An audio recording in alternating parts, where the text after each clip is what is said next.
กินกะแห่งธรรมะอาตมาภาพตุเจ้าวัดหนองตองหางดงจังหวัดเชียงใหม่ตนนี้มาพบปออกไม่ออกอีกเช่นเคยปะกันเป็นประจำทุกวันในเวลาเดียวกันนี้และก็ทางสถานีวิทยุแห่งนี้เป็นเวลา30 นาทีโดยประมาณทุกครั้งนั้นเราจะมีการปูจาพระรัตนตรัยสวดมนต์เพื่อทำสมาธิเพื่อจิตตั้งมั่น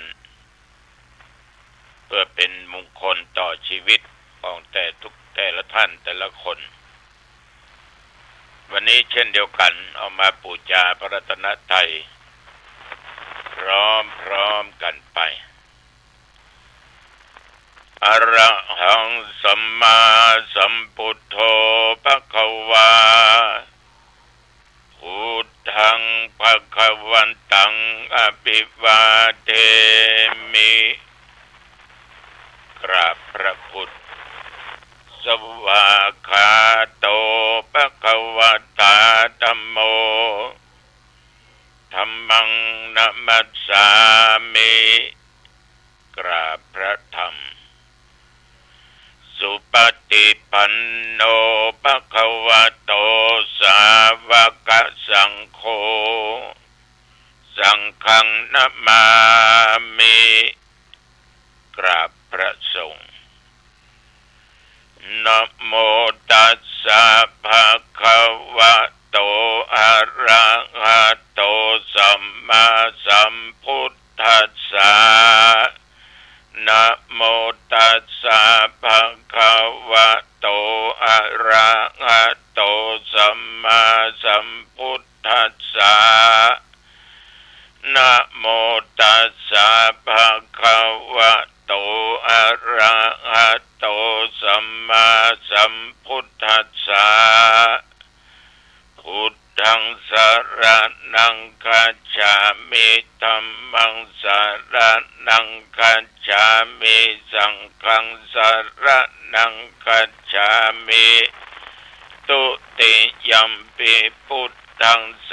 รณังคัจฉามิตุติยัมปิธัมมังสรณังคัจฉามิตุติยัมปิสังฆังสรณังคัจฉามิตติยัมปิพุทธังสรณังคัจฉามิตติยัมปิสังฆังสรณังคัจฉามิตติยัมปิสังฆังสรณังคัจฉามิอิติปิโสภะคะวะอะระหังสัมมาสัมพุทโธวิชชาจารณะสัมปันโนสุขโตโลกวิทูอนุตตโรปุริสธัมมสารถิสัทธาเทวมนุษย์สนังพุทโธภควาติ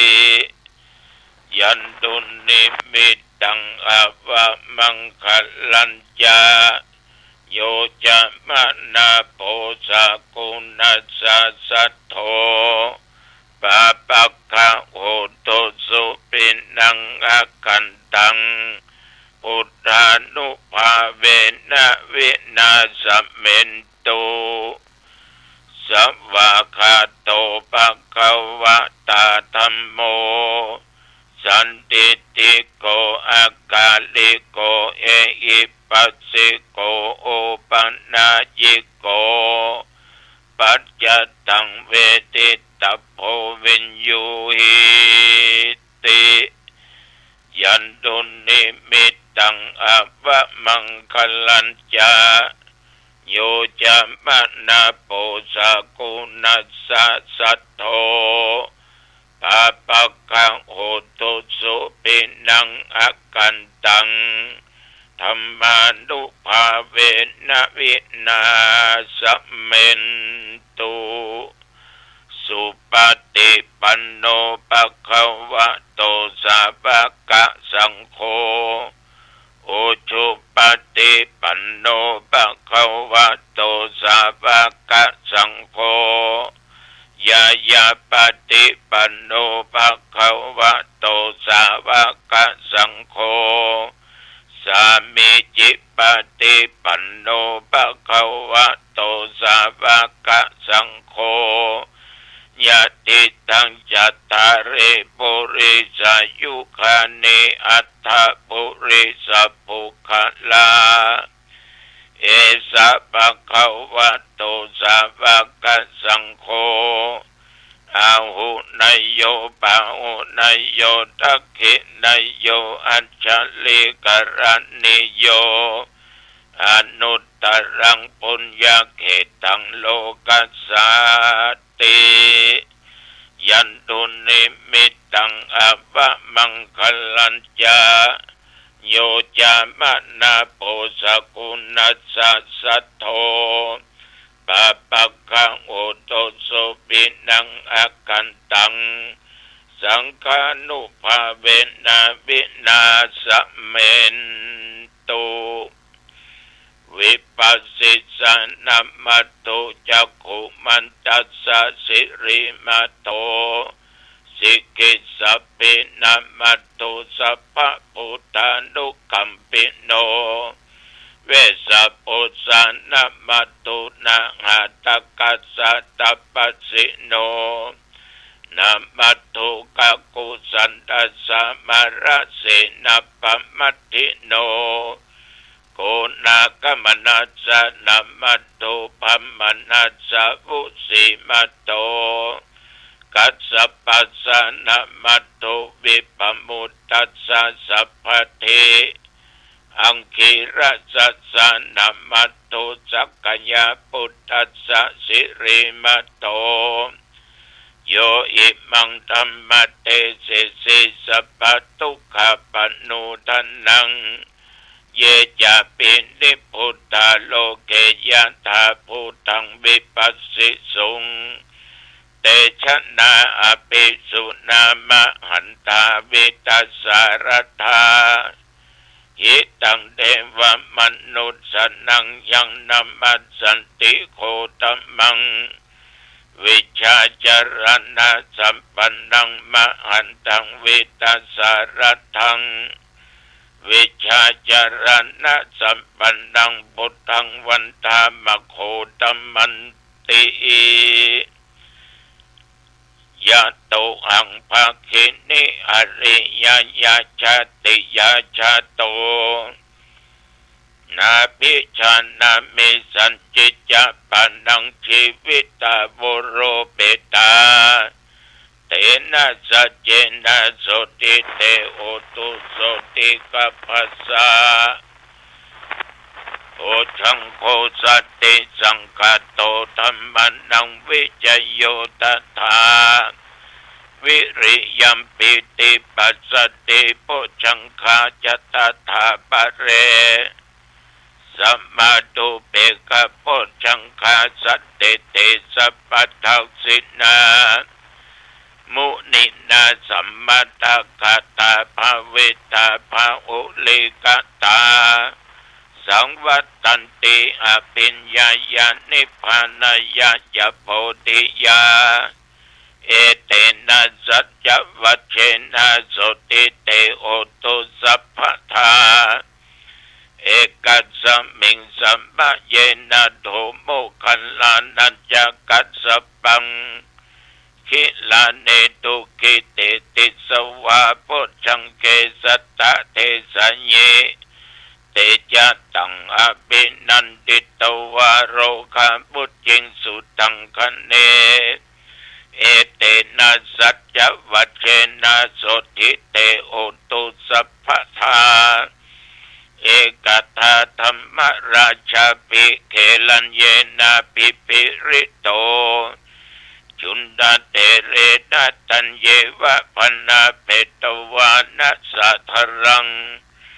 สัมโมติตวาจังอภัตตาตัมภะพุทธาสิทธาดัสโสเอ เอเตนะสัจจวัชเชนะโสติเตโอตุสัพพทาวะอินาเตจะอัปปะทาตินันนัมปิมะเยสินังมัคคังอัตตะกิเลสวะปัตตานุปติธัมมตังเอเตนะสัจจวัชเชนะโสติเตโอตุสัพพทาสักกัตตัวพุทธรัตนังโอสัตถังอุตตมังวัลลัง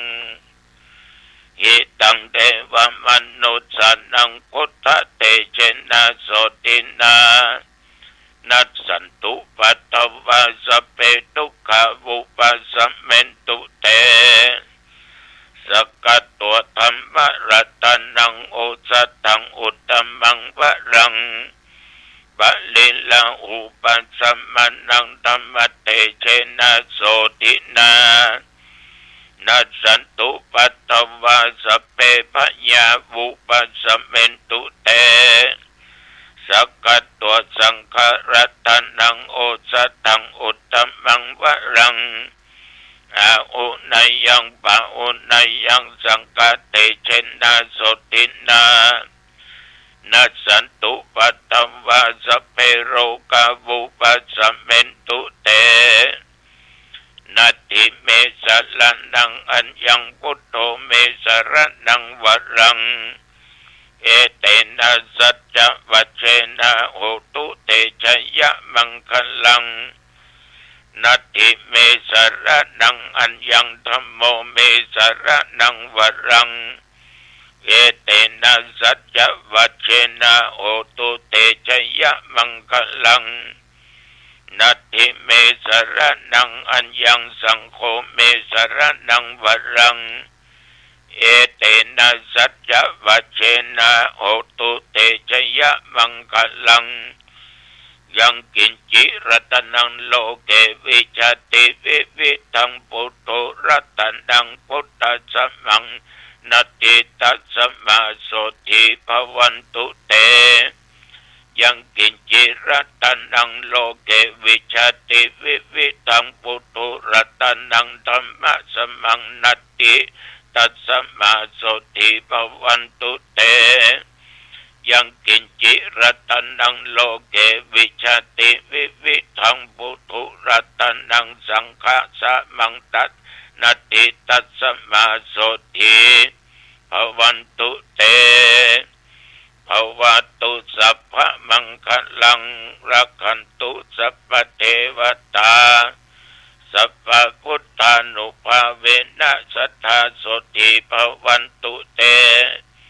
ภวตุสัพพะมังคลังรักขันตุสัพพะเทวตาสัพพะธรรมานุภาเวนะสัทธาโสติภวันตุเตภวตุสัพพะมังคลังรักขันตุสัพพะเทวตาสัพพะสังฆานุภาเวนะสัทธาโสติภวันตุเตนักขตยักขพุทธันังปัปปะกังอนิวรณปริตัสสานุภาเวนะอันตุเตสังอุปัตตเว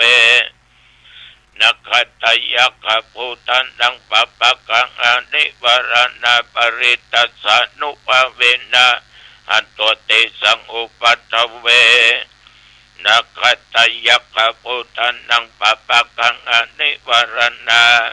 ปริตัสสานุภาเวนะอันตุเตสังอุปัตถเว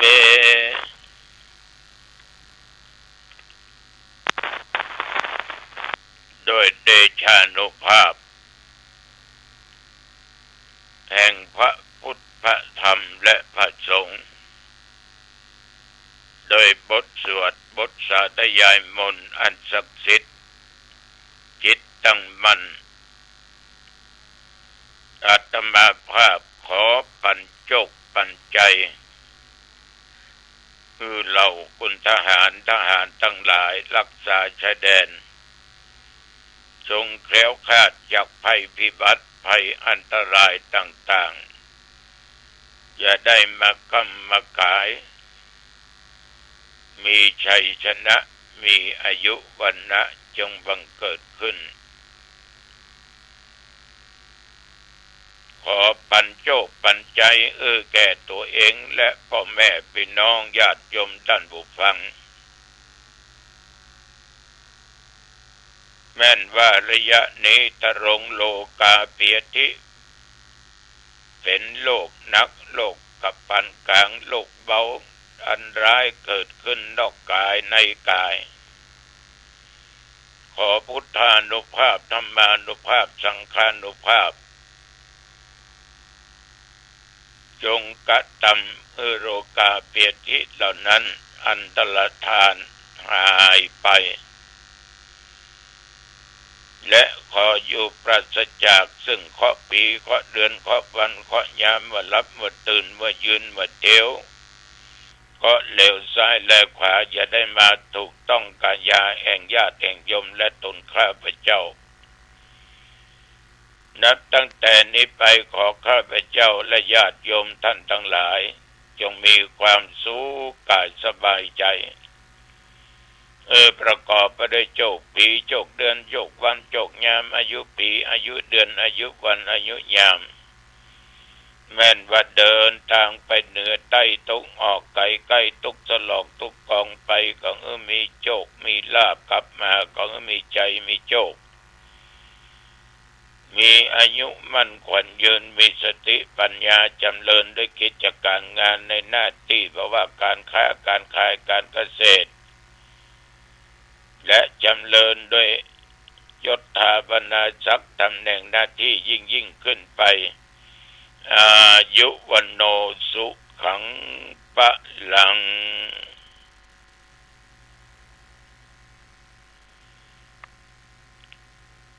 กรมอุตุได้ประกาศบอกตักเตือนเสมอว่าอย่าชะล่าใจว่าบ่มีฝนบ่มีลมถึงระยะนี้หมอกเมยจะตกลงมาพ่องอากาศก็รู้สึกว่าหนาวเย็นแต่ก็ยังมีฝนลงอยู่บางที่บางแห่งบางหน24 ชั่วโมงตั้งแต่ตะวันมาจนถึงบัดเดียวโอ้ดีใจเนาะโยมเนาะผ่านมาแหม1 วันต่อไปอีก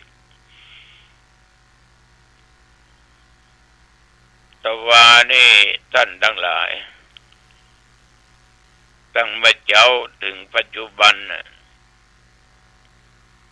แต่ว่าฉันเจ้าแล้วก็ไม่ได้ไปไหนอยู่กับวัดกับป่าจนฉันเพลกินข้าวน้ำก็ตอนแล้วก็ออกวัดไปงานตานโกยสลากของวัดร้องแย่ง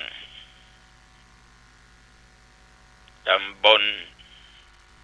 ร้องแย่งนี่อยู่ในตำบลของขันแก้วอำเภอหางดงจังหวัดเชียงใหม่สมัยก่อนมีครูบาเจ้าตนหนึ่งชื่อว่าครูบาเจ้าเบี้ยวจะเบี้ยวเงินเบี้ยวทองเบี้ยวอย่างเพิ่นน่ะชื่อเล่นเพิ่นบ่ได้มีหลายเตื้อสมาภาพเป็นเน้นและเป็นตุหนุ่มดุน้อยได้รับนิมนต์จากครูบาไปเทศนาธรรมแบบพื้นบ้านพื้นเมืองเป็นธรรมตำนานใบลาน5 บรรทัด 5 ถ้อยประวัติลาน 5ธรรมนั้นยาวธรรมตำนานบางผูกมี18-19 ใบมี20 กว่าใบเกือบ30 ใบสมัยก่อนว่ามีไฟฟ้าตามเตียนนี่เต็ดไปตาผู้เหลืองครูบานั่งฟังแบบสงบโยมทั้งหลายมันนึกถึงอย่างอี้ก็นึกถึงหลวงปู่ทองลาฟังเทศน์ฟังธรรมหลวงปู่ก็จะนั่งสงบตึงกายตึงวาจาตึงด้านจิตใจครูบาเจ้าเบี้ยวก็อย่างเดียวกัน เอาเตะโจรดึงบ่ได้โจรบ่ได้อันตุจะไปฆ่ามันก็จำแม่นด้วยดังนั้นญาติโยมแต่ว่าก็ไปงานตานแทนตานกุยสลากบิ๊กมาวัดมาวาก็ไปไหนแต่ว่าแรงก็อาบน้ำอาบท่าออกกำลังกายแล้วก็พักผ่อนมาจนถึงตราปัจจุบันนี้แต่ว่าวัดหนองตองก็มีฝนตกมีกระแดดแค่น้อย มีฝนตกสักเม็ดพี่น้องญาติโยมท่านทั้งหลายงานกฐินก็มีถึงวันเนาะวัดหนองตองก็วันที่1 เดือนพฤศจิกายนพระพุทธศักราช2568เวลา9 โมงถึง10 โมงจะเริ่มในการทอดผ้ากฐิน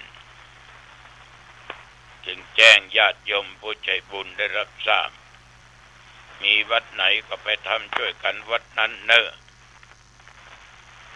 สร้างบุญสร้างกุศลไปเถอะญาติโยมแต่ขอทำด้วยเจตนาบริสุทธิ์ด้วยจิตอันตั้งมั่น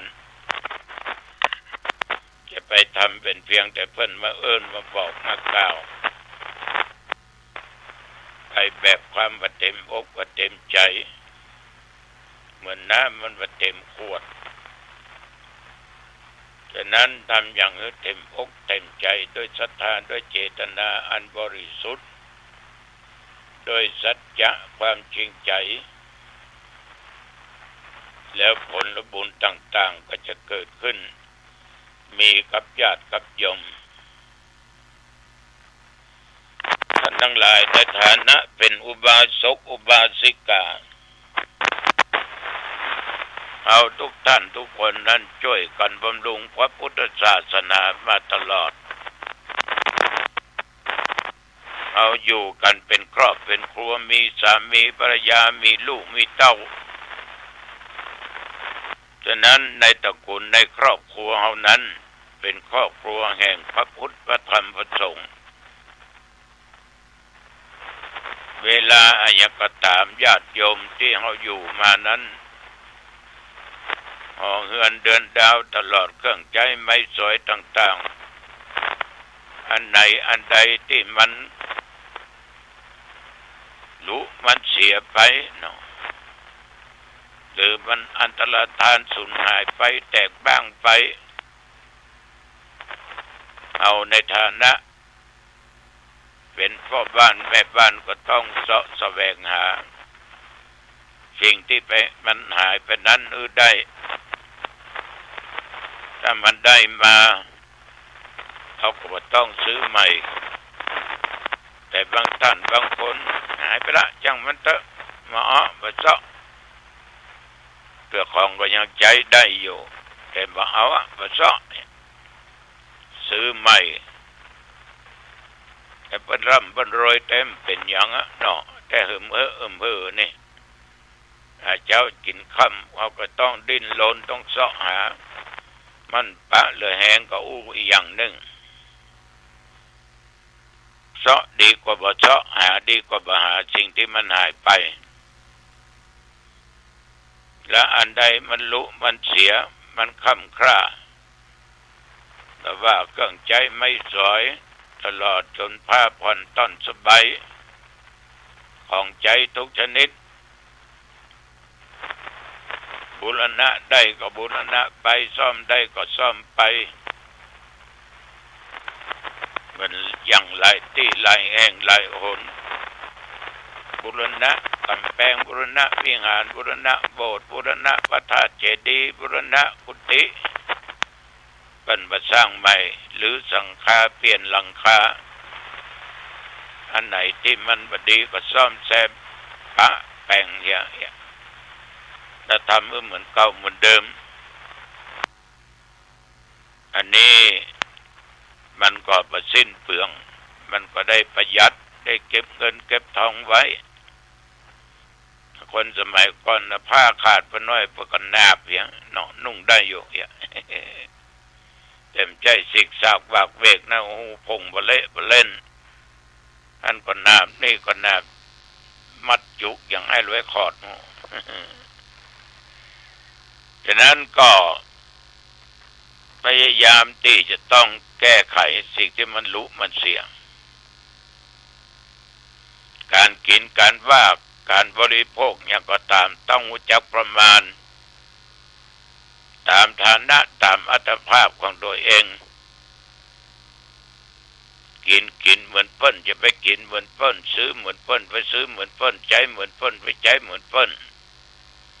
ต้องรู้จักฐานะของตัวเองรายรับรายจ่ายต้องสมดุลกันว่าจ่ายเกินกว่าได้ถ้าอย่างนั้นมีแต่เดือดร้อน